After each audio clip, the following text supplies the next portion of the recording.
Alright, guys, so we're back again on another episode. Of course, this is season 2 for us and on Kingdom Ambassadors, and of course, you're not unfamiliar or No. or you've been here. She's been here before in the last couple of episodes, and Oh yeah, you I have. was like couple, and then I remembered it was spice. Yeah. Yeah. So the last time we were talking about youth in ministry, your ministry, youth soul, spiritually operating of the Lord, right? And Why did I do that? it's a thing for you. I don't understand. So yes. So we switch side, guys. yeah, that's the difference. And I have a different shirt now. Yeah. Yeah. So we dived in a bit on leadership when we last spoke, and since that is the case, I thought that it would be best that we continue on that leadership. Okay. Right. So we're gonna look at leadership today, and of course we're both youth leaders. Yeah. In our own gifting, in our own lane, staying a lane people, right? And we're just gonna talk a bit about leadership, what it is, why is it necessary? Why do you think leadership is necessary? We're gonna go into that and just share a few thoughts, right? So, Andrea, how are you doing today? I'm doing great. Awesome sauce, awesome. Yes. I'm doing extra great. Right, true. Thank you for asking. Yeah, did try one of me. No. Okay. Anyways, yes. So, alright. So, the whole fact of leadership. We hear people talk about leadership all the time. There's conferences in leadership, teachings in leadership. Andrea, why are you on your phone? I was looking. I'm on the Bible app, sir. You better be on the Bible app. What? Yeah. It's like I'm just looking for a scripture and I'm being attacked. Right. So, the scripture that people look at, for the whole essence of leadership. We're looking at Luke 22. People go there, Luke 22. Specifically, I believe it's 22 verse 30, right? When you spoke about servant leadership. Who will be the greatest among you? Right? And this context is about... This context. Daniel said to me, make sure your phone is on silent, and Daniel's phone goes off. I'm so sorry. So put it on silent. I'm gonna put on silent right now. Okay. I'm so sorry, guys. I am so sorry, guys. We're gonna let this play out in the thing. You think we should? Man. We think we should. We think we should. Okay, guys. So yeah. So we see within that context of Luke 22, where the disciples, they themselves were actually arguing about who is greatest among them. And it's so surprising, perhaps within that time, how Jesus had stated his opinion on what real leadership is, what greatness is. And I believe that each and every person who is here on this planet Earth desires greatness, whether you deny it or not. I believe that, right? It could be argued, right? For those who are introverts, right? They could probably say otherwise, but I think nobody wants to fail at anything that they put their hands on. And so yeah. So my take on it, it really starts from serving. Yes. So servant leadership is basically the epitome of what a true leader should be like. Right. So in your view, what do you think leadership is really? First of all, every leader, this is why I was looking for the scripture. Okay. Every leader should read James 3 verse 1. James 3 verse 1. Yeah, Daniel. Good time to read it. So James 3 verse 1, it says, "My brethren, be not many masters, knowing that we shall receive the greater condemnation." And it points to the responsibility that leaders hold. The fact that because we have taken on this role, and not, of course, of our own selves, but because we were kind of called to this leadership, we are going to be judged even greater than anybody else. Interesting. Yeah. That's high accountability there. Scary. Wow. it's scary, and I think as a result we would all know that leaders tend to be attacked at a greater level than anybody else, because if you strike the shepherd, the sheep scatter. Yeah, yeah, yeah. Right? And the reason why I think we're supposed to be servants is that we have to maintain a spirit of humility. Right? That's And rather hard though. exactly. No, really and truly, no, it is. Yes. But I think reminding myself that nobody's greater than the servant, right? We're all servants. Whether I am at a pastoral level or whether I'm an usher, we're all servants. And at the end of the day, I have to understand in my own right what I am supposed to be doing. Yeah, yeah. So at every level of ministry, regardless of what fold you're in, which of the fivefold you're in, you're supposed to be a servant. And I think we get carried away with ministry and this humble way. James 3 humbles us because God will drape you as a leader. And I've seen it happen countless of times where, even biblically speaking, where you have leaders. I think, I don't know, Saul own it was kind of subtle in a sense where it said, the Spirit of the Lord left Saul. You didn't even know. And he didn't even know. I mean, that was so subtle. Yeah. Like, you know, when I know there's this quote that says, if I leave calmly, just know I'm not coming back. Because I don't see the need for the drama. I don't see the need for anything. I'm just leaving calmly. I don't even want to bring attention to it. But then it said an evil spirit came up on him. Yeah, yeah. Brother, that's torment, you know.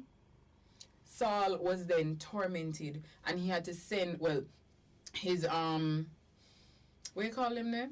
Him cupbearer them, they had to send for David to come and play the harp. Right, and as David would stop, it came back. exactly, and it was worship That's that a was sad kind of though. suppressing the spirit. Man, that's so sad though. Like, not knowing like you're fired and not knowing that you're fired. Like Like, they show up to work every day, and they're like, why is she still here? Yeah. She's like, get me that copy please. And they're like, why is she still telling us to do things? She's fired. Sure, But yeah, and it scares me, but it keeps me humble, and it keeps me humble in the sense that I know that even the persons that I lead, they're going to go out and do great feats as well. But I have a responsibility to be their covering. And as they're covering, I should always be praying for them. I should always, you get what I say, like all the intercession and everything. And everybody thinks that, finances like are the biggest thing. No, brother, spiritual warfare. Like having to tarry for your members, for the persons you lead. Yeah, that's stressing still. Stressing, it wears on you. Yeah. Daniel's my prayer partner, guys. So Daniel knows. Wow. Lord help me. But yeah, man, may the Lord send forth Daniel's Aaron and her. Wow. But yeah, it wears on you, and I guess really truly knowing God for yourself and having that encounter and understanding that God at the Last Supper served his disciples. But this whole idea of servanthood, it just don't come from just anywhere. It must come from somewhere, and I believe it's love. You must have a love, a hava, guys. Yes. Sorry, ahava is the Hebrew for love. You learned something today. So yeah, ahava, it must come from somewhere, and from the place of love to even go out of your way to actually do that, because it shows selflessness. At the end of the day, you're looking at the whole storyline of Jesus. Yeah. It was servanthood. Jesus was always serving, and even when it wasn't, when him feel like it wasn't him time, and I say him feel like because when Mary was like, Jesus, them need wine, it done, and he's like, woman, it's not time. But then he did go ahead and do the miracle, and then again with Mary and Martha and Lazarus, like he was there and he was doing his business, he was serving, and his friend had died. He cried, but he still had to be serving. And it shows that servanthood is, what the scripture? Deny self, take up your cross, and follow me. Yes, that is what servanthood is. It is denying yourself, picking up that which God has placed on you and carrying it full weight, everything. You're not getting no help sometimes. Well, not sometimes, you don't get any help. The persons that come around play a part, but technically you have to bear your cross.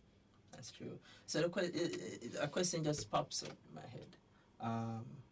Is it that within our society we have true leaders? Do we have leaders or managers? All right. So I remember in school we were taught different kinds of leadership, and you have like, you have the democratic and all of them, and stuff and like all of them somewhere there. And I think I strongly believe that in our country, why leadership seems to fail us so often is that leadership doesn't lean on that which it needs to lean on, which is God. Or leadership seems to have omitted God and uses him somewhat as an accessory and not a staple. So we well then. We lean on God when we feel like it. So when it's of our own country. Exactly, when crime and violence is abounding. Oh, let's go. Let's have a national prayer. National Day of Prayer. and it's weird. Like, I'm not saying I don't agree with a National Day of Prayer. Yeah. But what I don't agree with is waiting for that one day to pray as a nation. Brother, there must be a way that we can organize prayers where we can allow the church as a mass to pray together, like in half a tree square or whatever. I wish Taff was here or Rolanda, because we were talking about Argentine revival in 1949. I don't know about that. Enlighten me. All right, so I was telling them a little bit about it. So there are very few persons in the church, like literally 500 odd believers in all of Argentina. Whoa. Yeah, that's crazy. And that was 1949, and God had given this one man the task of going to the square and interceding daily, fasting and prayer. And the brother go there, and him go there, and there's nothing happening. And him like him get weird, and him say, God, we don't want to do this no more, Like nobody's coming. And God said, go again. And he went again, and a lady came. That revival saved 200 to 300,000 persons. What? Exactly. And it started from that one man's diligence and that shows obedience. That word. Obedience. Obedience. So we kind of tapped in a little bit on the different characteristics of servant leadership, because we're looking at obedience. We're looking at Saul, for example, where he was disobedient. Right? And how disobedience repaid him. Yeah, we looked at the whole fact of love, ahava, right, which is one character as well, right? So just to conclude everything for right now, right? So servant leadership, it must come from a place of love. Even though coming from a place of love, right, we must be obedient to the backbone of who really keeps us going. Orchestrates this whole everything. World, this whole existence. Exactly, which is God. Awesome. Additionally, we mentioned ahava, and ahava, just for a little clarity, ahava is an Old Testament definition for love. Like, it's the root for the Old Testament love. New Testament was written in Greek originally, so it's the Greek is agape. So that's what we're used to. But ahava is it's love, and the root of it is have, which have means to give. And the fact that do it, Daniel, do it. Yes. So ahava is from the Old Testament, agape is from the New Testament, and agape is the Greek word for love, but ahava is the Hebrew word for love, and the root of it is have, and have means to give.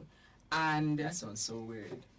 Exactly, because we kind of reverse it. Yeah. But have means to give, which means that the root of love is giving. Like, it's love is expressed in giving. So it's not this whole receptive thing that we think is every time February 14th roll around, or our birthday, or Christmas, or whatever, we expect to get something. The joy, the love really and truly comes in giving. And that's an embedded thing that everyone should have. Yes. And if that's a characteristic of a leader, right? Would it be safe to say that inherently everyone Is a leader? we're gonna talk about Right. that the next time. So guys, stay tuned and come back with us.